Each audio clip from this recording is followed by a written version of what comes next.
Welcome back to the English Podcast Daily with Peter. I am your host, and today we're tackling something that's arguably more important than any grammar rule or vocabulary list: motivation and consistency. Here is the harsh truth.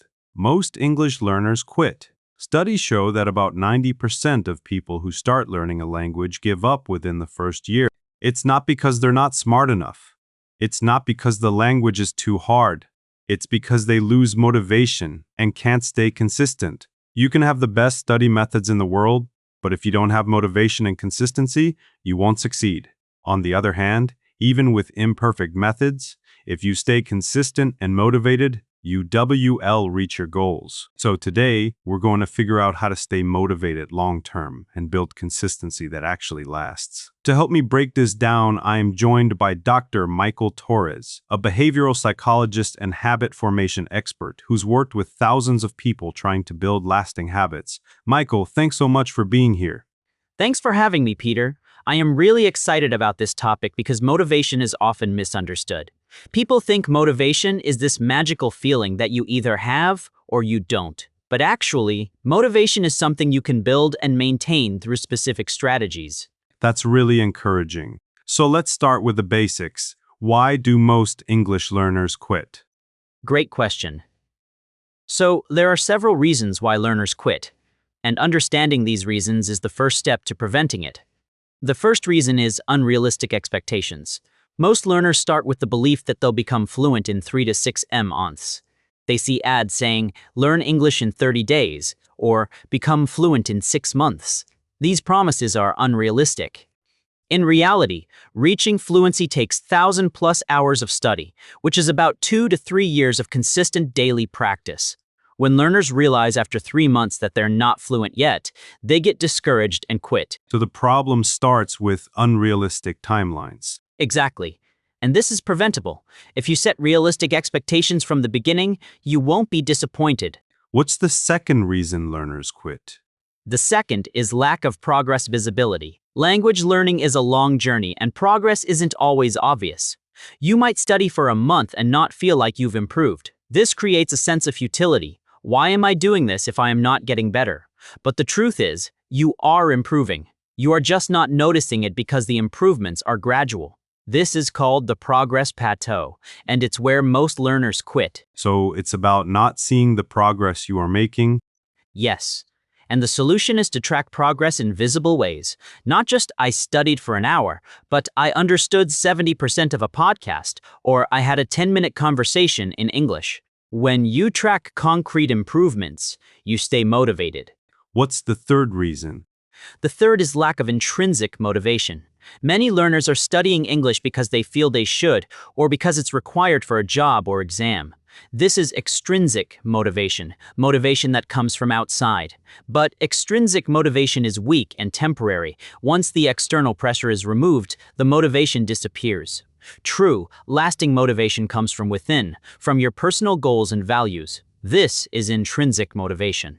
So the problem is that they're not connected to their personal why. Exactly. If you are learning English just because you think you should, you'll quit when it gets hard. But if you are learning English because you want to travel, or get a better job, or connect with people, or pursue your dreams, that's intrinsic motivation. That's what keeps you going when things get tough. What's the fourth reason? The fourth is inconsistency. Learning a language requires consistent daily practice. But life gets busy. You miss a day, then you miss 2 days, then a week, and suddenly, you've fallen out of the habit. Consistency is harder than intensity. It's easier to study for 5 hours on a Saturday than to study for 30 minutes every single day. But consistency is what builds habits and creates lasting change. So the problem is that learners can't maintain consistency. Yes, and this is actually a habit formation problem, not a motivation problem. Once you understand how habits work, you can build consistency that lasts. What's the fifth reason? The fifth is lack of community and accountability. Learning alone is hard. When you are struggling, there is no one to encourage you. When you want to quit, there is no one to hold you accountable. But when you have a community, a study group, a language partner, an online community, you are much more likely to stay consistent. People will support you, encourage you, and hold you accountable.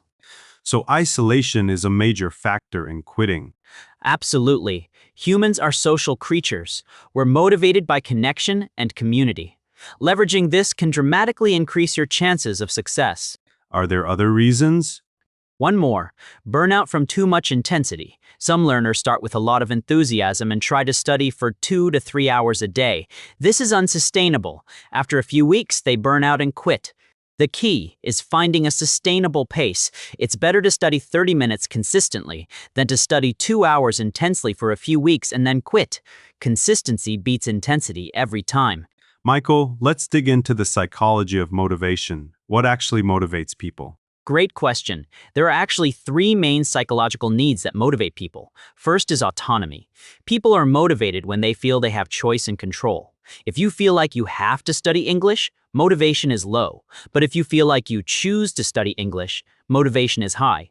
This is why it's important to choose your own learning methods, your own study times, your own goals. When you have autonomy, you are more motivated. So it's about having control over your learning. Exactly. The second psychological need is competence. People are motivated when they feel like they're getting better and becoming more capable. This is why progress visibility is so important. When you see yourself improving, you feel more competent and you are more motivated to continue. The third psychological need is relatedness. People are motivated when they feel connected to others and part of a community. This is why having a study group or language partner is so motivating. So autonomy, competence, and relatedness are the 3 pillars of motivation. Exactly. And if you can build these 3 things into your language learning, you'll have strong, lasting motivation. How do you build these 3 things? Good question. For autonomy, you need to choose your own learning methods, set your own goals, decide when and where to study, choose what topics you want to learn. For competence, you need to set achievable goals, track progress visibly, celebrate small wins, get feedback on your progress. For relatedness, you need to join a study group or community, find a language partner, share your goals with others, connect with other learners. That's really practical. Now let's talk about habit formation. So habits are the foundation of consistency. If you can turn language learning into a habit, you don't have to rely on motivation. The habit carries you forward. T here is a model called the habit loop that explains how habits work. It has 3 components: cue, routine, and reward. The cue is the trigger that starts the habit. For example, after I finish breakfast, or when I sit at my desk, or when I open my phone. The routine is the behavior you do. In this case, studying English for 30 minutes. The reward is what you get from doing the behavior. This could be the satisfaction of learning something new, or a small treat, or the feeling of progress. So you need all 3 components for a habit to form. Exactly. And the key is to make the cue obvious, the routine easy, and the reward satisfying. For example, let's say you want to build a habit of studying English every morning. You could set it up like this.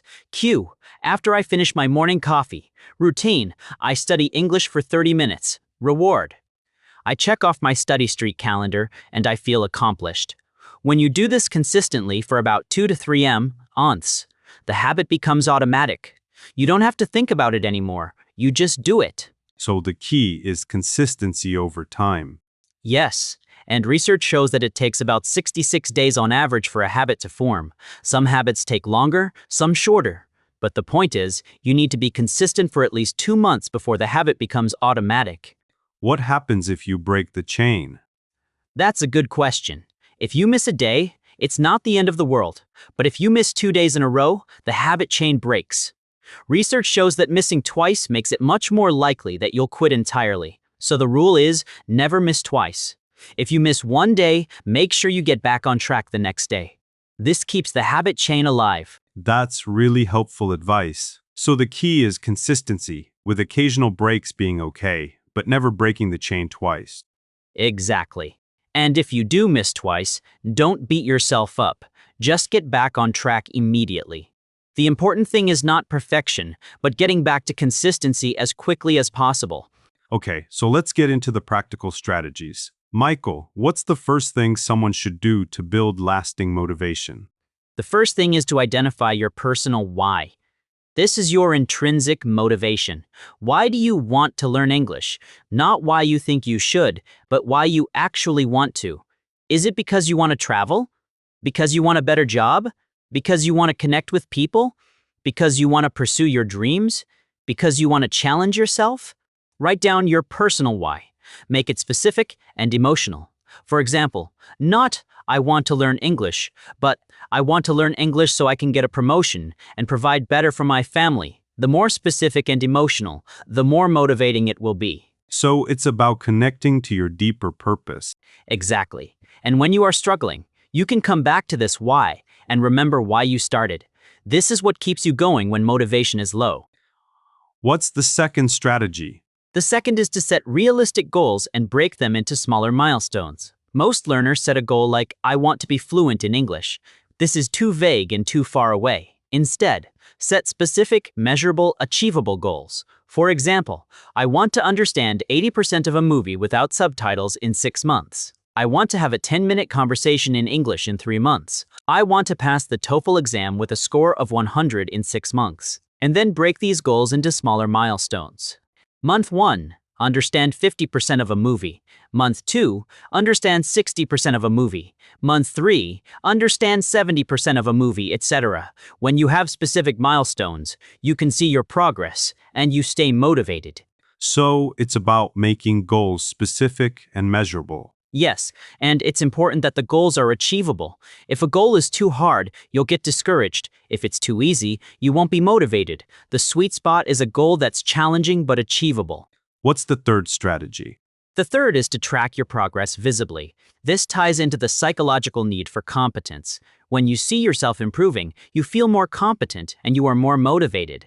There are many ways to track progress. Keep a study journal where you write what you studied and how long. Use a habit tracker app where you check off each day you study. Record yourself speaking and listen to old recordings to hear your improvement. Take practice tests and track your scores. Count how many words you've learned. Track how many podcasts you've understood. The key is to choose a tracking method that's meaningful to you and that you'll actually use. So it's about making progress visible. Exactly. And celebrate your progress. When you hit a milestone, celebrate it. This creates a positive reward loop that keeps you motivated. What's the fourth strategy? The fourth is to build consistency through habit formation. As we discussed, habits are the foundation of consistency. To build a habit, choose a cue, a trigger that starts the habit. Make the routine easy and specific. Study for a specific amount of time at a specific time. Create a reward, something that satisfies you after the routine.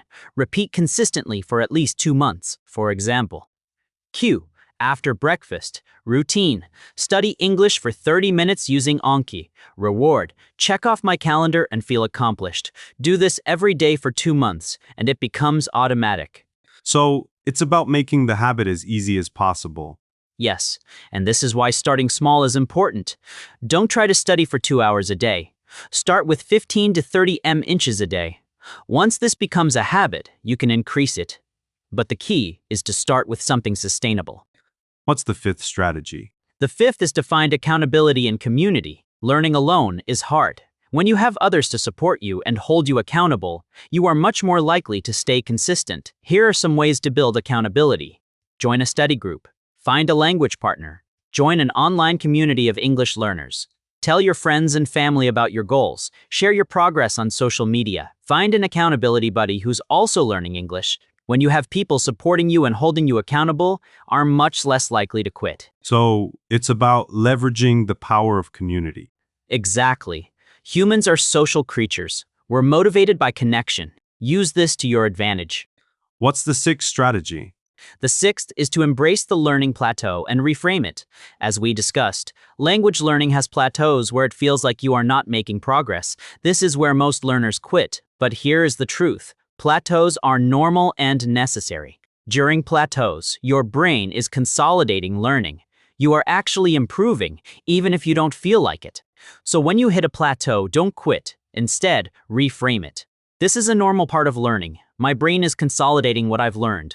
I am going to keep going, and then keep studying. Usually, after 2 to 4 weeks of pushing through a plateau, you'll have a breakthrough and suddenly feel like you've improved a lot. So plateaus are actually a sign that learning is happening.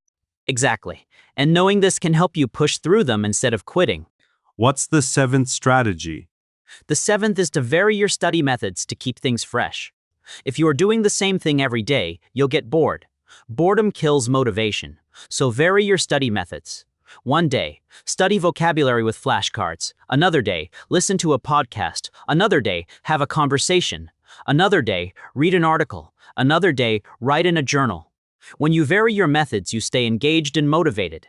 Plus, you are engaging different parts of your brain, which improves learning. So it's about keeping things interesting. Yes, and it's also about finding what you enjoy. If you hate flashcards, don't use them. If you love movies, watch more movies. Learning should be enjoyable, not a chore. When you enjoy your learning, you are much more likely to stay consistent. Are there any other strategies? One more, celebrate small wins. Most learners are focused on the big goal, fluency. But this is so far away that it doesn't motivate them in the moment. Instead, celebrate small wins. I understood a word I didn't know before. I had a 5-minute conversation today. I studied for 30 days straight. I understood 70% of a podcast. When you celebrate small wins, you create positive emotions associated with learning. This keeps you motivated and makes learning enjoyable. That's really important. Celebrating progress is key. Absolutely. And it doesn't have to be big celebrations. Just acknowledge the win, tell someone, write it down, feel good about it. This creates a positive reward loop that keeps you motivated. Michael, let's talk about setbacks. What happens when someone loses motivation or breaks their consistency streak? That's a great question because setbacks are inevitable. Everyone loses motivation sometimes. Everyone misses days. The question is, how do you respond? The key is not to beat yourself up. Self-criticism actually makes things worse. Instead, practice self-compassion. Treat yourself like you'd treat a good friend. If a friend missed a week of studying and felt bad about it, you wouldn't say, "You are lazy and you'll never succeed." You'd say, "It happens. Life gets busy. The important thing is to get back on track." Apply the same compassion to yourself. When you have a setback, acknowledge it, learn from it if possible, and then get back on track immediately. So, it's about self-compassion instead of self-criticism. Exactly. And research shows that self-compassion is actually more motivating than self-criticism. When you are kind to yourself, you are more likely to get back on track. What if someone has been off track for a long time? How do they get back? Good question. If someone has been off track for a long time, say a few months, the key is to start small. Don't try to jump back into studying 2 hours a day. Start with 15 minutes a day. The goal is to rebuild the habit and rebuild momentum. Once you've been consistent for 2 to 3 weeks, you can gradually increase the time. And remember your personal why. Come back to why you wanted to learn English in the first place. This can help reignite your motivation. So it's about restarting small and rebuilding momentum. Yes, and it's important to remember that getting back on track is always possible. You haven't failed, you've just taken a break, and now you are starting again. That's a win. Michael, do you have any real examples of people who've successfully built lasting motivation and consistency? Oh yes, many. I had a client named Lisa who wanted to learn English to get a promotion at work.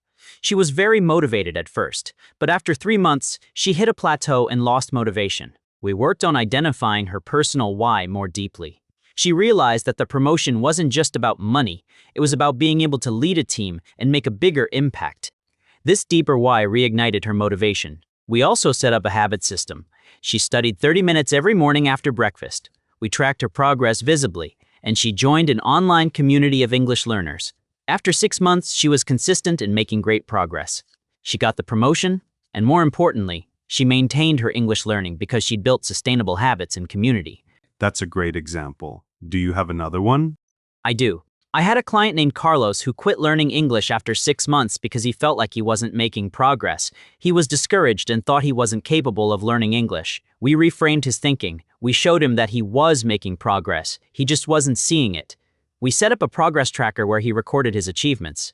Within a week, he realized he'd learned 50 new words, understood a podcast at 60%, and had a 10-minute conversation. Seeing this progress reignited his motivation. He rejoined his study group, set new goals, and got back on track. Now, a year later, he's fluent and still learning because he's built sustainable habits and community. These are great examples. It really shows that motivation is something you can build and maintain. Okay, so for our listeners who want to build lasting motivation and consistency, what's one thing they can do this week? I'd say identify your personal why. Sit down for 15 minutes and write down why you want to learn English. Not why you think you should, but why you actually want to. Make it specific and emotional. For example, I want to learn English so I can travel and connect with people from different cultures. I want to learn English so I can get a better job and provide for my family. I want to learn English so I can pursue my dream of working internationally. Write this down. Put it somewhere you can see it. Come back to it when you lose motivation. That's a great starting point. What about for people who already have motivation but struggle with consistency? For those people, I'd recommend setting up a habit system. Choose a cue, when will you study? A routine, what will you study and for how long? A reward, what will you do to celebrate? For example, cue, after breakfast. Routine, study English for 30 minutes using Anki. Check off my calendar and feel accomplished. Do this every day for 2 months and it becomes automatic. The key is to start small and be consistent. That's great advice. Any final thoughts? Just remember, motivation and consistency are skills you can build. You are not born with them, and with the right strategies, anyone can build lasting motivation and consistency. It takes time, but it's absolutely possible. And when you do, you'll reach your English learning goals. Michael, thank you so much for sharing your expertise with us. This is incredibly valuable information. Thanks for having me, Peter. I hope this helps our listeners stay motivated and consistent on their English learning journey. For our listeners, if you want to connect with Michael or learn more about habit formation, we'll have all his information in the show notes. And if you found this episode helpful, please share it with someone who's struggling to stay motivated. Thanks for listening to the English Podcast Daily with Peter. I am Peter, and I'll see you in the next